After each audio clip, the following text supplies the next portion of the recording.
Halo para pahlawan, bagaimana kabar kalian semua? Semoga rezeki kalian lancar dan sehat selalu. Hari ini kita akan melanjutkan pembahasan kita tentang kelas pahlawan bagian kedua. Bagi yang belum menonton bagian pertama, silahkan menonton dahulu agar tidak kebingungan saat menonton video ini. Baiklah, tanpa banyak bicara kita langsung ke alur ceritanya. Cerita diawali dari Blade yang menyerang teman-temannya termasuk Sophie. Tapi tenang saja, ini hanya latihan bertarung di dunia virtual yang diadakan oleh Raja Gilgamesh. Terlihat Blade menjadi pemenang dalam latihan itu. Lalu latihan di dunia virtual pun kembali dilakukan untuk kedua kalinya. Kali ini para murid harus bertarung di dunia permen hingga tersisa satu pemenang. Terlihat Ernest sangat menginginkan peringkat 1 dalam permainan kali ini. Dia pun mencari Blade yang telah memenangkan di latihan sebelumnya. Sayangnya Ernest harus puas dengan kekalahannya di tangan Blade, karena Blade berhasil menjadi pemenang di latihan ini dengan cukup mudah. Setelah latihan itu, terlihat dua teman Blade yang selalu murung karena mendapat peringkat terbawah. Mereka pun meminta bantuan Blade untuk mengajari mereka bertarung. Blade yang baik hati tentu saja melatih mereka. Singkat cerita, kedua teman Blade semakin kuat. Mereka pun berniat menguji kemampuan mereka dengan menantang dua siswi teman sekelas mereka. Di awal pertandingan memang terlihat kemampuan kedua pria ini cukup meningkat.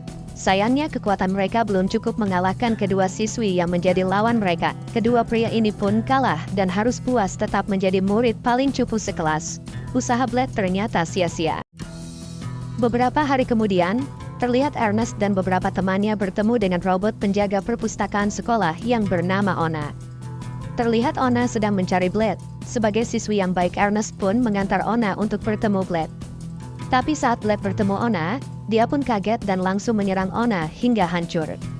Ona yang merupakan sebuah mesin dengan kesadaran yang berada di mesin pusat dengan mudah merangkai tubuhnya kembali dan membuatnya menyerupai tubuh wanita. Tapi Blade kembali menyerang tubuh Ona hingga hancur untuk kedua kalinya. Melihat tingkah Blade yang arogan, Ernest pun memarahinya dan ingin mendengar alasan Ona menemui Blade. Mereka pun masuk ke ruang kelas. Di sini Ona menjelaskan jika dia ingin mengalahkan Blade. Hal ini dikarenakan Blade sering menerobos dan berbuat onar di perpustakaan sekolah. Mendengar jawaban Ona, Ernest dan yang lainnya pun merasa iba dan ingin membantu Ona agar bisa mengalahkan Blade. Eliza yang jenius pun memiliki sebuah ide, di mana dia akan memindahkan kesadaran Ona yang berada di mesin pusat ke tubuh Ona. Maka jika tubuh Ona hancur, data Ona akan hilang dan lenyap. Ona tidak akan bisa menyatukan tubuh mesinnya lagi. Eliza pun yakin Blade sangat baik hati, dan tak akan tega menghancurkan tubuh Ona kali ini. Tak lama kemudian Ona pun menantang Blade bertarung, dan ternyata rencana Eliza berhasil, di mana Blade tidak berani menyerang Ona, hingga Ona menguasai pertarungan. Dan tentu saja untuk pertama kalinya Blade menyerah dan kalah dalam pertarungan di sekolah.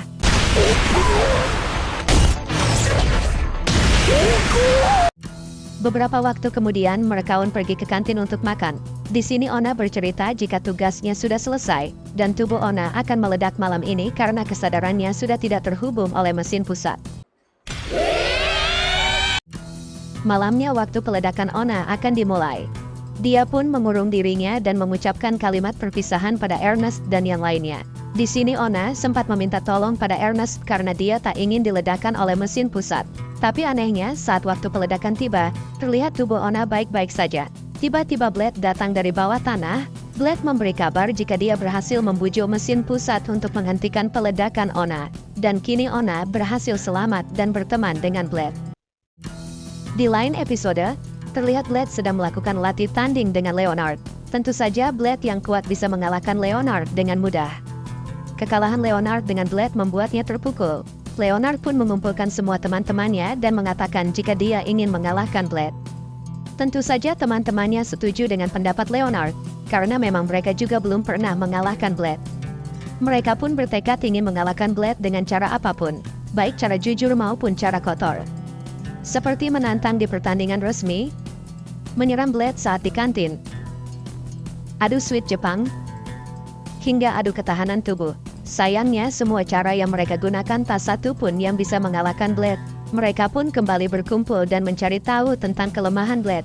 hingga mereka teringat jika Onna pernah mengalahkan Blade. Mereka pun menyadari jika kelemahan Blade adalah kebaikan hatinya. Leonard dan kawan-kawannya pun bersatu dan membuat rencana kotor, yaitu berpura-pura menjadi penjahat.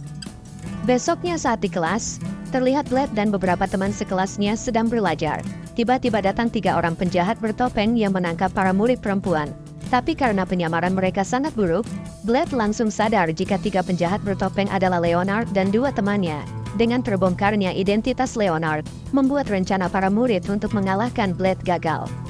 Para murid yang kesal pada Blade karena selalu kalah bersatu dan langsung menyerang Blade.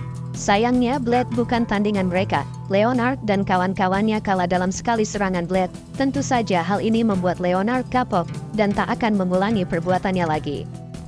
Besoknya Raja Gilgamesh kembali mengadakan ujian untuk para murid, di mana para murid harus bertahan hidup di hutan dengan flora dan fauna yang ganas. Tak diduga para murid terlalu kuat untuk ujian ini. Mereka bisa menyelesaikan ujian ini dengan sangat mudah.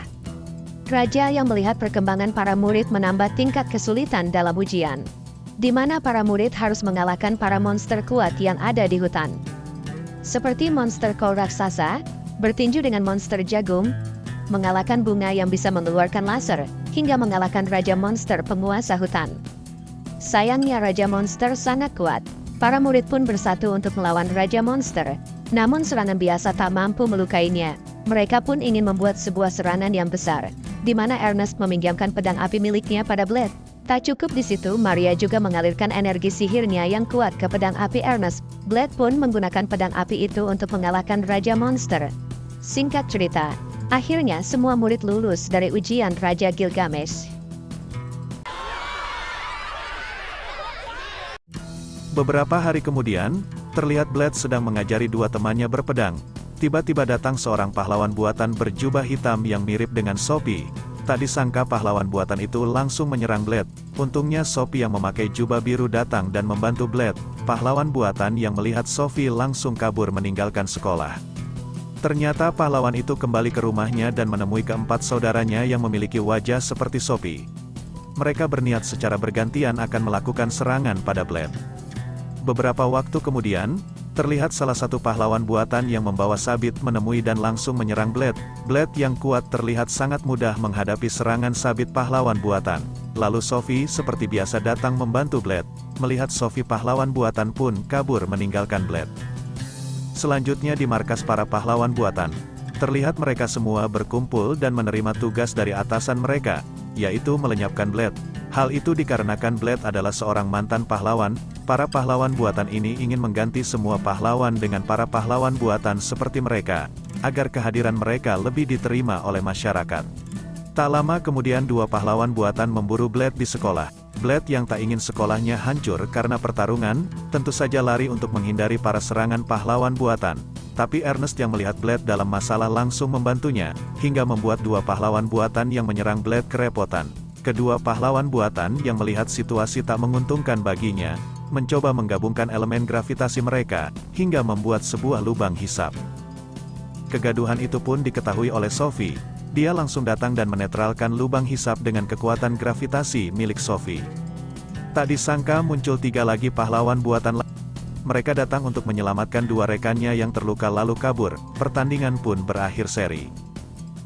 Karena kerusakan yang dibuat para pahlawan buatan, Blade dan yang lainnya pun berkumpul dan mencari cara untuk menangkap ke-5 pahlawan buatan itu. Mereka ngobrol-ngobrol dan ngobrol, hingga mendapatkan suatu ide, di mana Blade harus melawan ke-5 pahlawan buatan itu hingga energi mereka habis, lalu menangkapnya. Hal ini dilakukan karena mereka selalu kabur saat Blade menerima bantuan dari temannya. Sementara itu, Eliza akan mencari keberadaan markas para pahlawan buatan, dan menangkap atasan mereka yang memerintahkan perburuan Blade. Singkat cerita, para pahlawan buatan mulai kehabisan energi saat melawan Blade. Terlihat sang pemakai gada kehabisan energi saat menggunakan kekuatan gravitasinya. Lalu untuk pemakai sabit, dia menggunakan jurus 1000 bayangan untuk menyerang Blade. Sayangnya Blade berhasil menyerangnya duluan hingga membuatnya kehabisan energi. Kini giliran pembawa tombak, yang menggunakan semua kekuatan fisiknya hingga habis untuk menyerang Blade. Sayangnya serangan terakhir pembawa tombak dapat ditahan dengan perisai sihir milik Blade. Hal yang sama pun terjadi dengan pahlawan buatan petinju. dan hanya tersisa si pemakai pedang di kubu pahlawan buatan. Pahlawan buatan ini menghabiskan semua sihirnya untuk mengadu serangan pedang dengan Blade, hingga dia kehabisan energi. Dengan ini semua pahlawan buatan pun tumbang karena kehabisan energi. Di sisi lain Eliza telah menemukan markas dan atasan pahlawan buatan, yang ternyata atasan mereka telah meninggal sejak lama dan hanya menyisakan jasadnya di sebuah meja. Kembali ke sekolah, di mana Sophie yang sesama pahlawan buatan tidak tega melihat nasib kelima manusia buatan yang telah kehabisan energi dan akan mati. Sophie yang memiliki hati yang baik memindahkan data kelima pahlawan buatan ke tubuhnya, agar data mereka tidak hilang dan bisa dihidupkan kembali suatu saat nanti. Dengan ini tak ada korban jiwa dalam anime kelas pahlawan, dan alur cerita anime ini pun selesai. Terima kasih telah menonton video ini sampai habis. Jangan lupa like dan subscribe. Sampai jumpa.